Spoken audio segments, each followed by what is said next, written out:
Ya le decía, el gobierno del presidente López Obrador se ha convertido en uno de los más violentos de la historia reciente de nuestro país. A 4 años en el poder ha acumulado 141.460 homicidios, superando al de Felipe Calderón con 120.463 y solo por debajo de el de Enrique Peña Nieto, que registró 156.066 casos.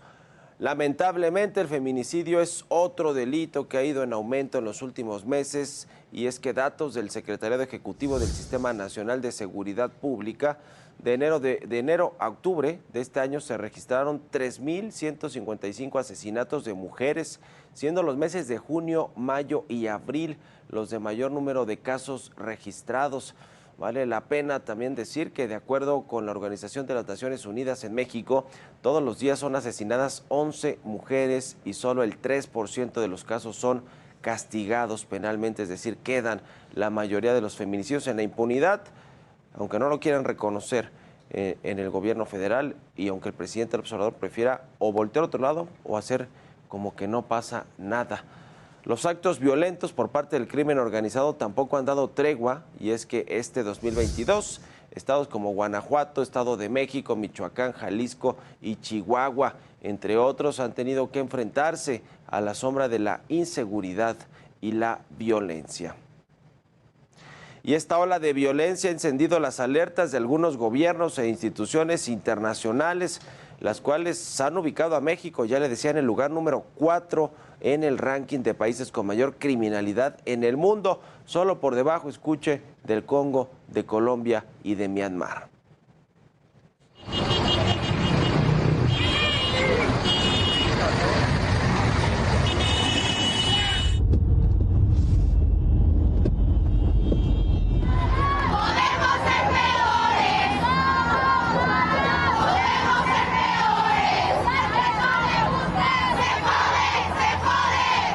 Ante la ola de inseguridad y la creciente tasa de impunidad que padece nuestro país, la Iniciativa Global contra el Crimen Organizado Transnacional ubicó a México dentro del rating de las 10 naciones más golpeadas por la violencia y el crimen. En su informe 2022, la organización con sede en Suiza enlistó a los países que cuentan con los grupos criminales más buscados e importantes en todo el mundo. En los primeros lugares aparecen el Congo, seguido de Colombia, Myanmar y México en cuarto lugar. El estudio reveló que nuestro país cuenta con los mayores mercados ilegales, entre los que destacan el tráfico de personas, armas y drogas, así como delitos contra la flora y fauna y los recursos no renovables. Otro de los temas que resaltó es la violencia que vive el gremio periodístico, misma que le ha arrebatado la vida a 15 comunicadores en lo que va del año. Justicia para Javier. Justicia para Luis Enrique, justicia para cada periodista asesinado o desaparecido en este país. ¡Justicia! ¡Justicia! Con información de Israel Morales, Heraldo Media Group. Pese a estos hechos, el secretario de Gobernación, Adán Augusto López, aseguró que durante el sexenio del presidente López Obrador se ha logrado recuperar la seguridad del país. Estas fueron sus palabras. Precisamente ahora vengo de una reunión de secretarios de Seguridad Pública en Acapulco, Convención Nacional. Estuvieron todos los secretarios o las secretarias de Seguridad Pública o Seguridad Ciudadana del Estado, y es diario el trabajo para combatir la inseguridad en el país. Se ha recuperado muchísimo en gran parte del país, en muchas de las regiones. Y por su parte, miembros de la oposición, como la senadora del PAN, Kenia López Rabadán, le lanzaron un llamado al presidente López Obrador para que modifique su estrategia de seguridad al señalar que hoy por hoy México está bajo las órdenes del crimen organizado. Así lo comentó Kenia López Rabadán. Es inentendible que este gobierno, que llegó pidiendo minutos de silencio, hoy no haga absolutamente nada y ni siquiera reconozca el problema.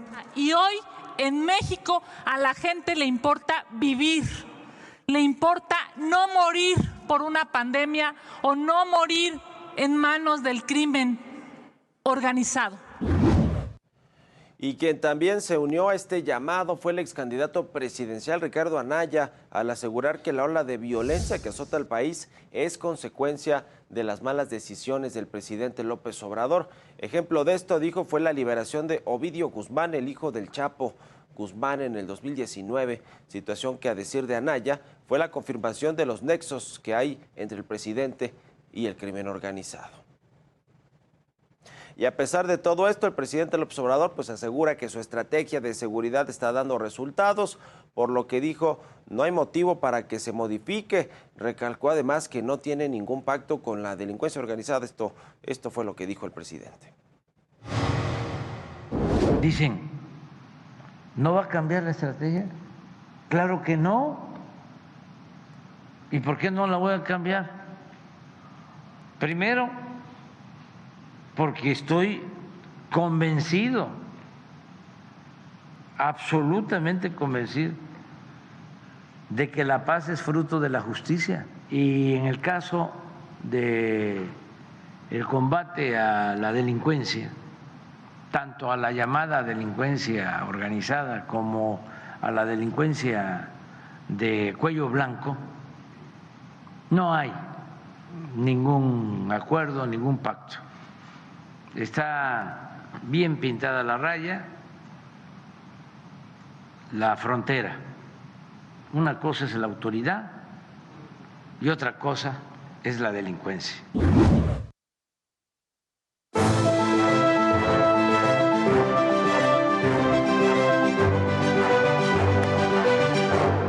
El presidente López Obrador insiste en que su gobierno o él mismo como titular del Ejecutivo no tienen ningún pacto con la delincuencia organizada, ni con la de cuello blanco, dice el presidente, ni con los cárteles del crimen organizado, del narcotráfico y muchos otros. No la tendrá, seguramente tácitamente o de forma explícita, pero de forma implícita seguramente los criminales se sienten más libres que nunca. Se sienten a sus anchas cometiendo delitos, asesinatos, homicidios, feminicidios, atentados contra periodistas, como el caso de Ciro Gómez Leiva la semana pasada, y pues sin que les pase nada, porque el presidente López Obrador tiene un discurso de abrazos, no balazos, de que no los va a combatir con todo el peso y rigor del Estado, con no solo la estrategia, sino con el poder que tiene un ejército o una Guardia Nacional o una policía de usar las armas en contra de quienes también las usan para delinquir, para asesinar, para cometer feminicidios y muchos otros delitos. Entonces, implícitamente, pues los criminales sienten que hay un pacto porque el presidente nunca los va a atacar y es una estrategia que no va a cambiar y que lo ha reiterado en varias ocasiones el presidente López Obrador. Mientras tanto, ¿con qué se iba a tener que cargar Andrés Manuel López Obrador y todo su gobierno?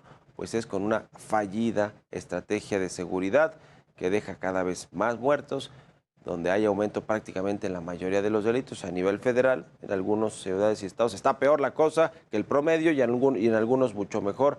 Y bueno, pues el presidente no va a cambiar eso, pero va a tener que cargar con ser, cuando termine su sexenio y quizá desde mucho antes ya, el gobierno con el mayor número de asesinatos dolosos, de homicidios dolosos, superando al que tanto criticó, al de Felipe Calderón, con su estrategia de combatir frontalmente a los delincuentes, lo cual generó también bastantes muertes, y el de Enrique Peña Nieto, que también fue un sexenio violento. Bueno, pues ya les está ganando el presidente López Obrador de forma muy lamentable, porque nunca es bueno dar estos datos o estas noticias, pero pues se confirma que en los hechos me refiero en los homicidios que suceden en México, que la estrategia es fallida, que no funciona, y lo peor de todo es que el presidente López Obrador no lo reconoce. ¿Y quiénes ganan dentro de todo esto? Los delincuentes, que están impunes, que hay un nivel de impunidad increíble en México porque tampoco se aplica bien la justicia desde las fiscalías, no se hacen buenas investigaciones, buenas carpetas de investigación y no se logran judicializar muchos de estos temas, o los meten a la cárcel y luego salen porque siempre hay fallas en el proceso, y son los más tranquilos, los más felices, aunque pues el presidente diga que no tiene pacto. No lo tendrá tácitamente, pero implícitamente los criminales se sienten mejor que nunca a sus anchas en México.